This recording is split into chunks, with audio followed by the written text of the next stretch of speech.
नमस्कार, बहुत स्वागत है आपका। न्यूज 18 देख रहे हैं आप और मैं हूं आपके साथ अंशिका पाठक। इंदौर में 56 दुकान और मेघदूत चौपाटी पर आपत्तिजनक कपड़े पहनकर रील बनाने वाली युवती पर केस दर्ज हो चुका है।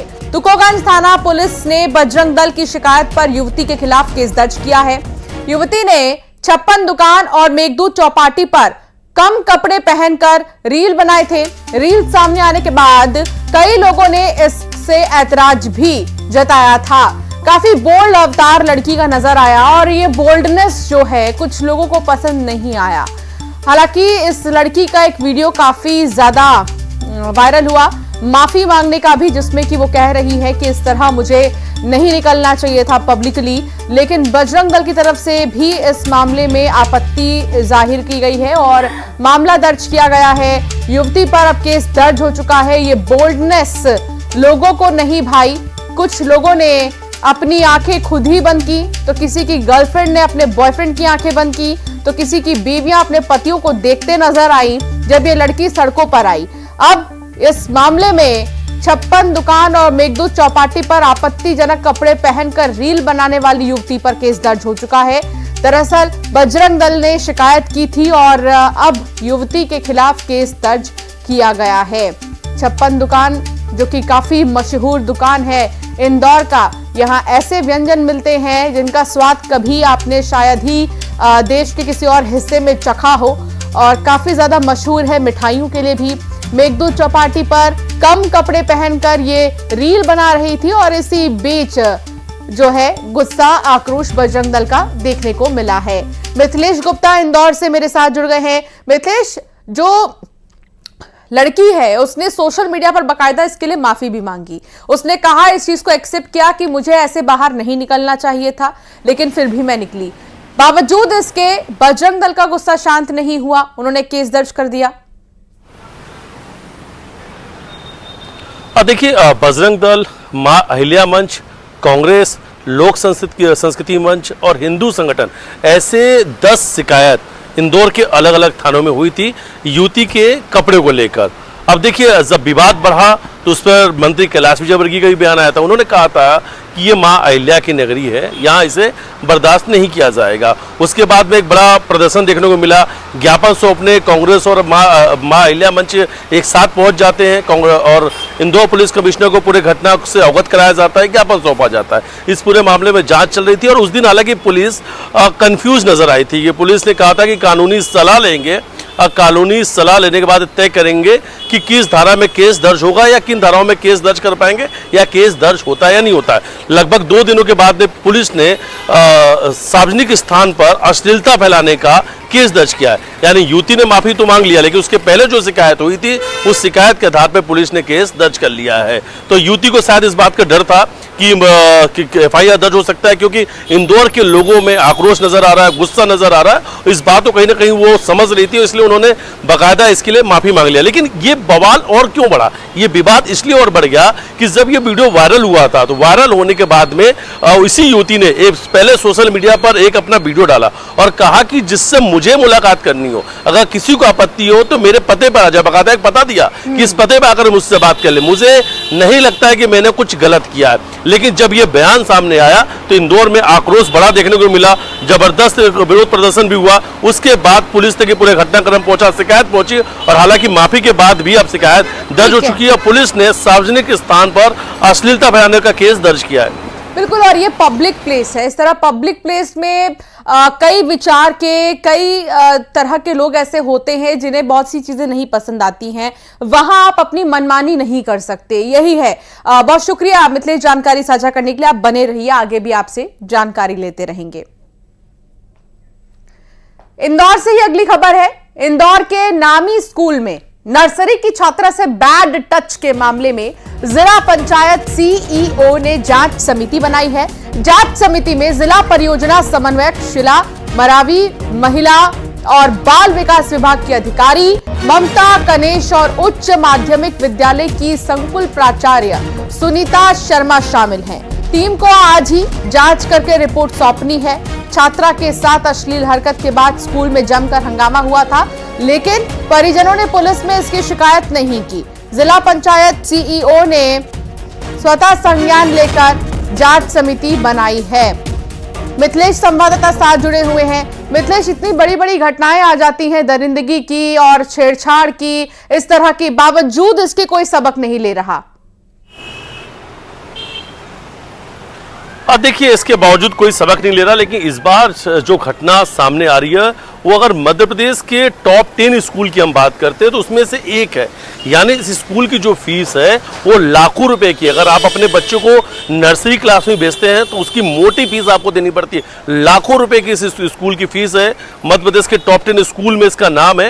अब इस स्कूल में जो पूरा मामला आया था, नर्सरी की छात्रा जिसकी उम्र बताई जा रही 3 साल है और वहीं के स्कूल के एक कर्मचारी के द्वारा, यानी जो बस कंडक्टर, इस तरीके की बात सामने आ रही है कि उसके द्वारा अश्लील जो है यानी बैड टच किया गया, अश्लील हरकत की गई, बैड टच किया गया, जिसको लेकर परिजनों में काफी नाराजगी देखने को मिला, काफी गुस्सा देखने को मिला। देर रात तक कल स्कूल में हंगामा चलता रहा, लेकिन परिवार के लोग और स्कूल के जो लोग हैं अभी आपस में बातचीत करें, क्योंकि बच्ची बहुत छोटी है, बच्ची की काउंसलिंग कराई जाएगी, क्योंकि जो आरोपी जिस पर आरोप लग रहा है उसका बार बार कहना है कि उसने गलती नहीं की है, और दूसरी तरफ उस बच्ची ने कुछ लोगों से कहा था कि उसे बैड टच किया है, क्योंकि स्कूलों में आजकल बैड टच के बारे में बताया जाता है, टीचर्स सिखाती हैं कि अगर कोई किसी तरीके से आपको छुएगा तो सिखाया जाता है कि बैड टच क्या है, गुड टच क्या है। अब देखिए पूरे मामले में लेकिन पुलिस से शिकायत नहीं पहुंची थी, लेकिन मामला नर्सरी की छात्रा से 3 साल की बच्ची के साथ में छेड़छाड़ी से जुड़ा हुआ है। छेड़खानी से जुड़ा हुआ मामला को देखते हुए जिला पंचायत सीईओ ने खुद ही स्व संज्ञान लेते हुए इसमें कमेटी बना दी है, जिसमें जिला परियोजना समन्वयक है, एक सरकारी स्कूल की प्रिंसिपल है और महिला एवं बाल विकास के अधिकारी को भी इसमें शामिल किया गया है। आज रिपोर्ट सौंपना है, बच्ची की काउंसलिंग होगी, काउंसलिंग रिपोर्ट के आधार पर आगे कार्रवाई होगी। बहुत शुक्रिया मिथिलेश जानकारी साझा करने के लिए। तो अब एक जो पूरी रिपोर्ट है वो तैयार की जाएगी और सौंपी जाएगी। रीवा में ग्राम पंचायत मनकहरी के सरपंच और उनके बेटों ने महिलाओं से मारपीट की है और मारपीट का वीडियो भी वायरल हो रहा है। वीडियो में सरपंच और उसके बेटे महिला के साथ मारपीट करते दिखाई दिए। सड़क बनाने को लेकर विवाद बताया जा रहा है और सरपंच है जिनका हाल ही में मंच पर लड़कियों के साथ डांस का वीडियो वायरल हुआ था। ये वीडियो सामने आने के बाद सरपंच की मुश्किलें बढ़ सकती हैं।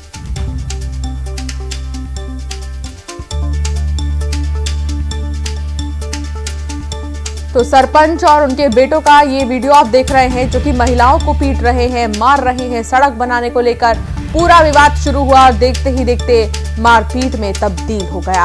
हालांकि सरपंच और उनके बेटों को इस तरह महिलाओं के बीच और मारपीट करते जब देखा गया तो हर कोई यही कह रहा है कि कैसे सरपंच है। सरपंच वो जो एक गांव के लिए काफी बड़ा व्यक्ति होता है, बड़े फैसले लेता है और साथ ही रक्षक जिसे कहा जाता है, वही इस तरीके से मारपीट करता नजर आ रहा है। ये वीडियो आपके माध्यम से हमारे संज्ञान में आया है और मनकहरी में ऑलरेडी इस वीडियो से के तारतम्य इसकी जांच हो रही है। इसमें एक आवेदन प्राप्त हुआ था जिसमें ज़मीन के विवाद को लेकर के झगड़े थे और इसमें डीएसपी हेडक्वार्टर श्रीमती हिमाली जो हैं इसकी जांच कर रही हैं और इस वीडियो को भी वो शामिल करेंगी, इसको उनको बताया गया है और इसमें जो भी तथ्य सामने आएंगे उस पर सख्त वैधानिक कार्रवाई। सावधान, लकड़बग्घा आया है। मध्य प्रदेश में सियार के बाद लकड़बग्घा का आतंक है। इस बार मुरैना के शिकारपुर में एक लकड़बग्घा दिखा, जिसके बाद से ही पूरे गांव में दहशत का माहौल है। लोग इतने भय में जी रहे हैं कि किसान ने खेत में जाना ही छोड़ दिया, तो वहीं लोगों ने बाहर निकलना बंद कर दिया। हालांकि ड्रोन की मदद से लकड़बग्घे की तलाश जारी है, लेकिन अब तक कोई सुराग नहीं मिल पाया है। लोग दहशत में जी रहे हैं, सोच रहे हैं कि लकड़बग्घा आखिर गया तो गया कहां? दिखा तो जरूर, लेकिन अब नहीं दिख रहा तो गया कहां? क्या कोई झुंड तो नहीं है? ड्रोन के जरिए निगरानी रखी जा रही है। किसान फसलों को देखने के लिए जा भी नहीं पा रहे हैं खेत में, क्योंकि उन्हें भय है, उन्हें डर है कि कहीं लकड़बग्घा उनको निशाना ना बना ले।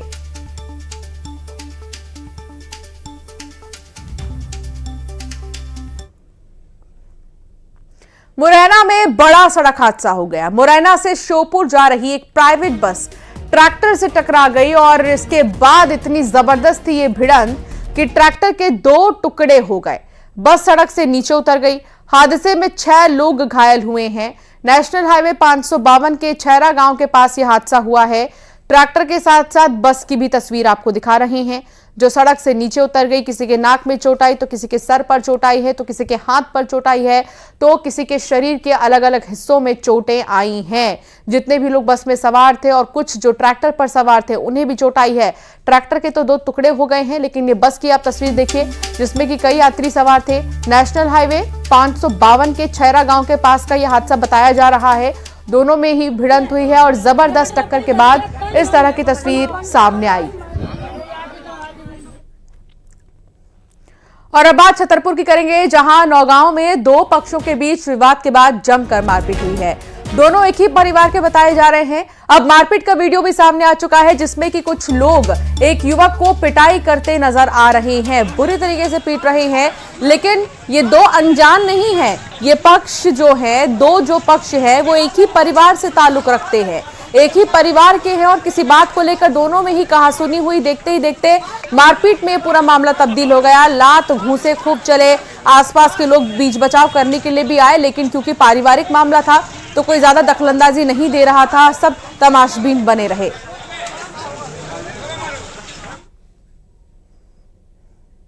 भिंड के वैसली नदी में उस समय हादसा हो गया जब एक 15 वर्षीय नाबालिग अपने दोस्तों के साथ नहाने के लिए पहुंचा था। नहाने के दौरान नाबालिग नदी में डूब गया और फिर लापता हो गया। मौके पर मौजूद दोस्तों ने मदद की गुहार लगाई। कुछ लोग युवक को बचाने के लिए नदी में भी उतरे, लेकिन नाबालिग लापता हो गया, जिसके बाद एसडीआरएफ की टीम को बुलाया गया। मौके पर पहुंची टीम नाबालिग की तलाश में जुट चुकी है। बताया जा रहा है कि नाबालिग अपने मां बाप का एकमात्र बच्चा था, इकलौता बेटा, लेकिन वो भी अब नहीं मिल रहा।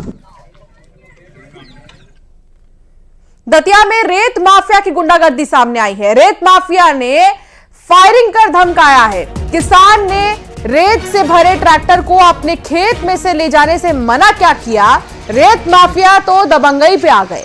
इन्होंने फायरिंग की है और धमकाने की कोशिश किसान को की है। 2 लोग इसमें घायल भी हुए हैं। गोली के छर्रे इन्हें छूते हुए निकले हैं। पीड़ित किसान ने थाने पहुंचकर इसकी शिकायत की। लांच थाना के अंडोरा गांव में यह वारदात हुई है और किसान परेशान हैं। उनका कहना है कि हमारे खेत के बीच से इतने बड़े बड़े ट्रैक्टर ले जाते हैं, कई फसल जो लगाए गए होते हैं वो भी नष्ट हो जाते हैं। जिस पर जब रेत माफियाओं को मना किया गया तो उल्टा वही फायरिंग करके धमकाने लगे। हालांकि गोली के छर्रे इन्हें छूकर निकले, ये घायल भी हुए हैं और अब पुलिस को भी जानकारी दे दी गई है इस पूरे मामले की। रेत माफियाओं का जो आतंक है वो कम नहीं हो रहा।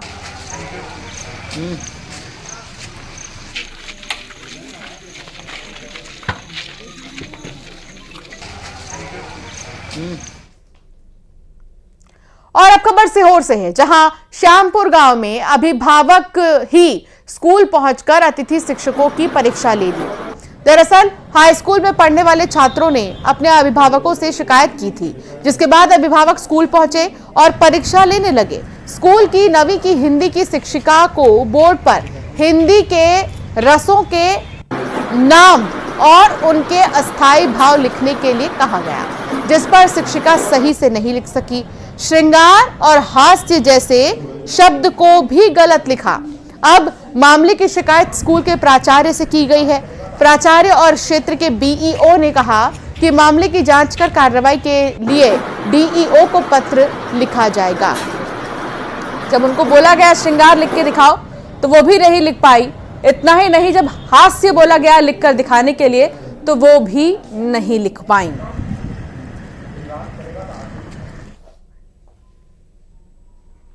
अब आपको तस्वीर दिखाते हैं नरसिंहपुर के गोटे गांव की, जहां सरकारी अस्पताल में आम आदमी ही डॉक्टर बन चुका है।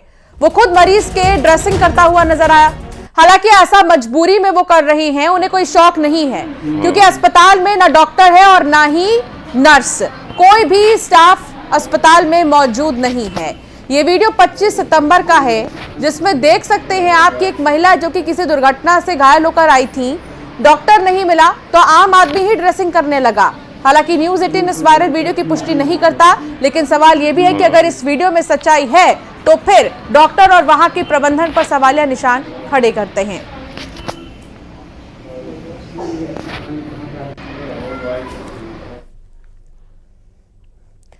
ग्वालियर में कुएं में अधेड़ का शव मिलने से सनसनी फैल गई। अधेड़ का शव कुएं में फंदे पर लटका हुआ मिला। अधेड़ दिव्यांग था। गिरवाई थाना क्षेत्र की यह घटना है और घटना के कारण का अभी भी पता नहीं चल सका। अब सोचिए कि जब ये दिव्यांग था तो फंदे पर कैसे लटका, और तो कई एंगल से इस पूरे मामले की जांच की जा रही है। घटना के कारण अभी अज्ञात है, नहीं पता चल सका है कि आत्महत्या है या हत्या है। जांच के बाद ही कुछ पता चल पाएगा। संजय जी उर्फ जीतू संजय।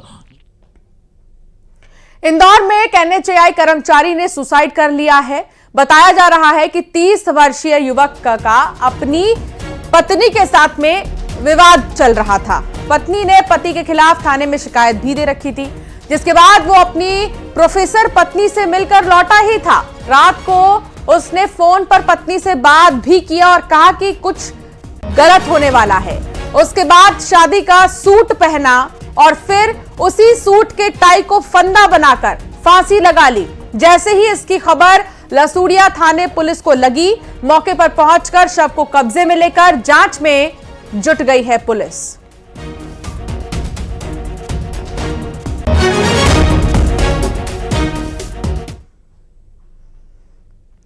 राजधानी भोपाल की पहचान बड़ा तालाब है, जहां आप देखते हैं एक बड़ी सी मूर्ति सुरमा भोपाली की। लेकिन इसी तालाब में पेशाब करने का मामला सामने आया जब एक युवक इस तालाब में पेशाब कर रहा था। उसका वीडियो वायरल हो रहा है। विश्व में बड़े तालाब से भोपाल की पहचान है। राजा भोज की यहां पर प्रतिमा भी है और इसके सामने VIP रोड पर खड़े होकर युवक पेशाब कर रहा था। रास्ते से गुजर रहे लोगों ने इसका वीडियो बना लिया। बड़ा तालाब पेयजल के साथ वाटर स्पोर्ट्स और टूरिज्म का बड़ा केंद्र है। युवक की इस करतूत से लोगों में नाराजगी है। लोग गुस्से में हैं और गुस्सा जाहिर कर रहे हैं कि ये क्या तरीका है, क्या पेशाब करने के लिए यही जगह है, जबकि यहाँ पर जुर्माना है इस तरह की हरकतों के लिए। अब कचरा भी नहीं फेंक सकते, तो सोचिए राजधानी भोपाल की पहचान को किस तरीके से धूमिल किया जा रहा है।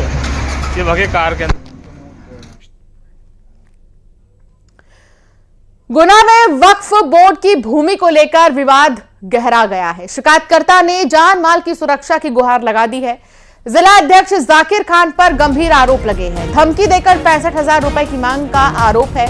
परिवार पर हमले की आशंका को देखते हुए शिकायत की गई है।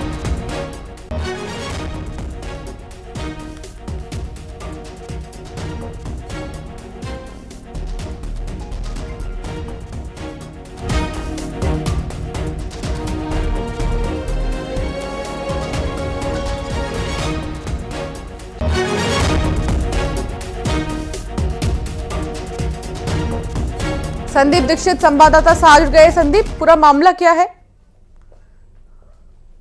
छुट्टन शाह हैं जो पीड़ित हैं वक्फ बोर्ड की भूमि का, जो जिलाध्यक्ष हैं वक्फ बोर्ड के जाकिर खान, ये इनसे पैसे मांगते हैं। ये एक बार भोपाल जाके 15,000 रुपए की रसीद भी कटवा आए हैं।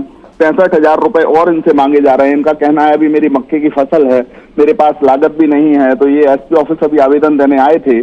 कल इन्होंने म्याना तहसील में भी आवेदन दिया था, तब भी कोई कार्रवाई नहीं हुई। अब ये कलेक्ट्रेट भी जा रहे हैं आवेदन देने के लिए। देखते हैं आगे क्या प्रशासन कार्रवाई करता है। अंशिका, बहुत शुक्रिया संदीप जानकारी साझा करने के लिए।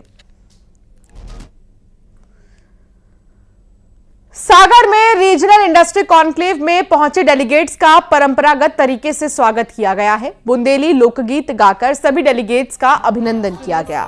राय नृत्य, ढोल और रामतुला से लोगों का स्वागत हुआ है। इस मौके पर प्रसिद्ध लोक गायिका कविता शर्मा ने न्यूज 18 से खास बातचीत की। उन्होंने कहा कि हम सब कलाकारों को इस तरह के कार्यक्रम में प्रस्तुति का मौका मिलना गौरव का क्षण है।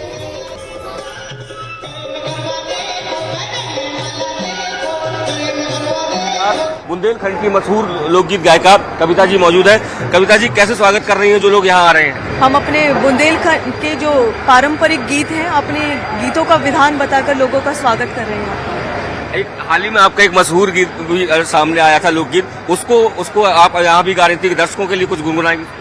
आगड़ दम बागड़ दम, नौन ज्यादा मिर्ची कम के खाओ तुम और पर से हम, घर में से निकरे रिपट परे जीना पे जदार बगर गई दो ना काय ना ल्याय जकड़ी बगर गई दो ना काय ना ल्याय जो भात बगर गो दो ना काय ना ल्याय।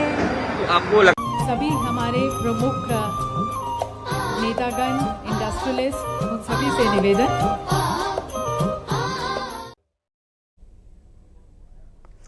तो ये तस्वीर आप देख रहे हैं, तमाम जो ऐसे डेलीगेट्स हैं वो पहुंच रहे हैं और उनका स्वागत जो है जो संस्कृति है, बुंदेलखंडी संस्कृति, उनकी जो परंपरा है, जो लोकगीत है, लोक नृत्य हैं, उनके जरिए स्वागत किया जा रहा है डेलीगेट्स का। और 1-to-1 चर्चा भी मुख्यमंत्री डॉक्टर मोहन यादव इनसे करेंगे। करते हुए थोड़ा सा ईश्वर की स्तुति वंदना के साथ, ईश्वर के आशीर्वाद के साथ, और मैं निवेदन करती हूँ। और चलिए अब एक नजर टॉप 20 खबरों की ओर।